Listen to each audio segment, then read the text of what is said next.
You're welcome back to Yakilome Talk. As a family oriented based person, I will not be shy away of discussing possibility of enacting positive family and growing together as a better component in the family. Welcome back to Yakilome Talk. Today we are diving deep into a life changing topic, and I've tagged this topic to be how to build a happy home. How to build a happy home, the seven pillars of healthy family. Whether you are single, intending to get married, or raising kids, whatever position you find yourself, these principles will guide you in creating a home that strives positively. Now, let's build something strong together. I'm doing the teaching, you will be carrying out the practical steps. Okay, here are some of the timeless principles that gives you a better and a formidable home: unity, peace, and lasting love. I am very certain that when a family lacks these basic fundamentals, it will be difficult to have a healthy home. Now, here are some of the steps. Step one: every home must try to have a strong faith foundation. A strong faith foundation. When I mean faith, I mean faith. A strong faith word foundation. The Bible says if the foundation is being destroyed, what can the righteous do? So every strong family starts with a solid faith-based foundation. Faith brings hope, guidance, and collective what purpose. So, as family, we should be faith-based concern. You can be a Muslim. Let the family build a foundation based on it. A Christian build a foundation based on it. Step number two for a happy and elder family is what I call open communication.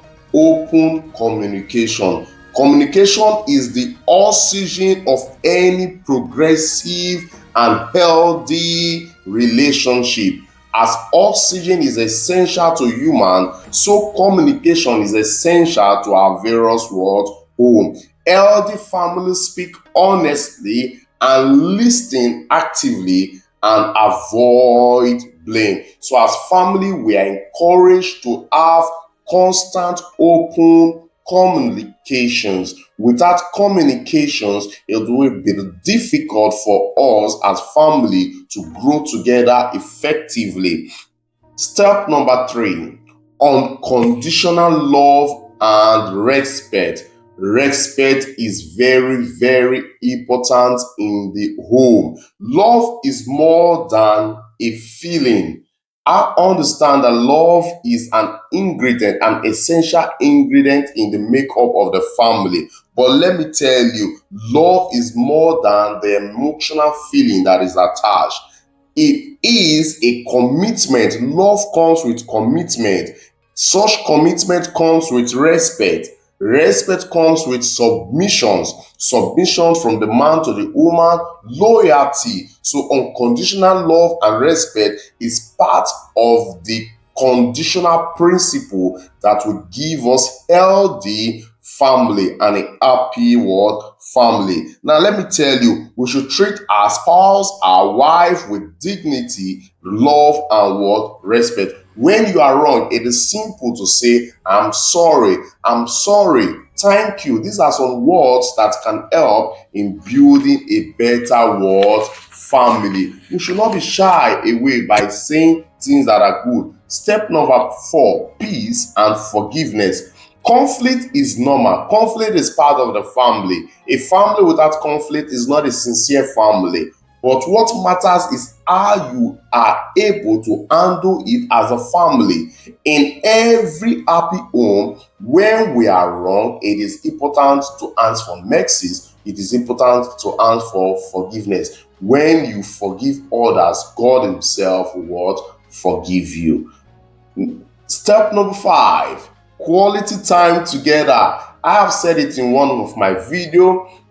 The best investment every parent can give to themselves is to spend or invest quality time with their children. But in this case, it's a collective stuff. Every one of us must spend quality time with ourselves. We must spend quality time with ourselves. We must eat together. We must go out together, go to the supermarkets together, go to church together. I know we are busy in a world today where economic activities is skyrocketing. Everybody is busy, but we should find time for ourselves. There's what I call step 6, shared responsibility. We must share the responsibility of the home. I'm not saying the traditional method of the parents taking everything. No, we should share the responsibility. Parents do some activities, the women, the children should also share responsibility.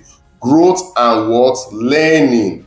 Growth and what? Learn. Not, let me tell you the truth. The family should learn to grow together. No family is perfect. No family is perfect. But every families grow, learn from their mistakes. Every family should learn from their mistake and invest in their marriages. Go to courses, learn, read books that talks about marriage. These are some of the things that we need. A strong family grow together and grow together. In conclusion, let's recap the 7 pillars of elder family that we've done. Faith, communication, love, respect, forgiveness, time together, shared responsibility, and growth. These are not just family tips. They are the life principle that will build your family to become what? Healthy. Practice them today. Practice them today. It is important for us to know that a family that eats together will pray together and grows together. Thank you very much. I still remain my humble self, EVG DMUE Oyakhilome RXA. If this message bless you, I would like you to hit the like button, subscribe, and share with someone who may need this. Thank you very much. Drop your thoughts on the comment section if you would like us to discuss further with you. God bless you. Shalom.